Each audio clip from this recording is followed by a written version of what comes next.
I was thinking about how I wrote it, and obviously the, the questions are to myself, to the writer, but at the same time, this was very much a poem dedicated to my partner David Kermani. Excuse me. And so I'm talking to him and to myself at the same time, which actually happens quite often in real life. And but are you saying that he can find you in the poems if you're not there? Yeah, among other things, I'm saying that, but I'm also talking to myself and talking to a reader, so that it's addressed to like three people: myself, David, and the reader. And the segments of the journey, which is the longest way around, open up like an orange. Yeah.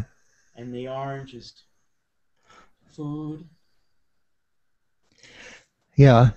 And light and mystery. And mystery. Yeah. And that's what we find if we just walk around, whether you're there or yeah. not in the poems. Yeah, that's what we need to get by on. And I was using the title "Just Walking Around" in the colloquial way that everybody says, "Oh, I was just walking around." In fact, I was passing time. I was living this afternoon.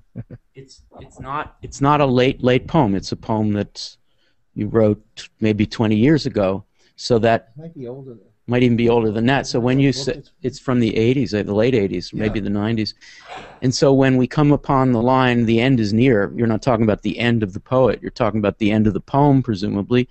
But maybe you are also talking about the end of the poet. What happens when the poet's no longer there? What can we find in the segments of the orange? Yeah, well, we or I always imagine that the end is near, that life is going to end very shortly. But I think that the realization that is fiction in many ways is also kind of engraved in the poem. It's a kind of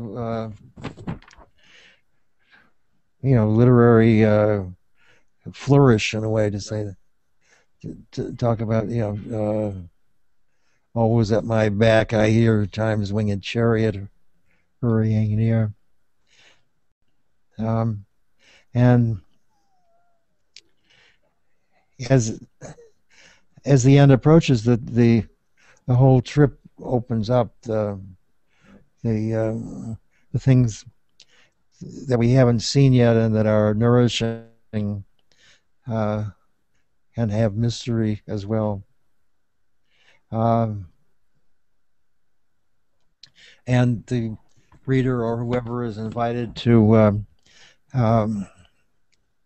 experience it, not for me, not the writer necessarily, but in case it happens for me too. John, we come to the poems for you as well as them, and the students and I and all of your readers find light and food and mystery in all of them, and it's great that we were able to see you as well as the poem.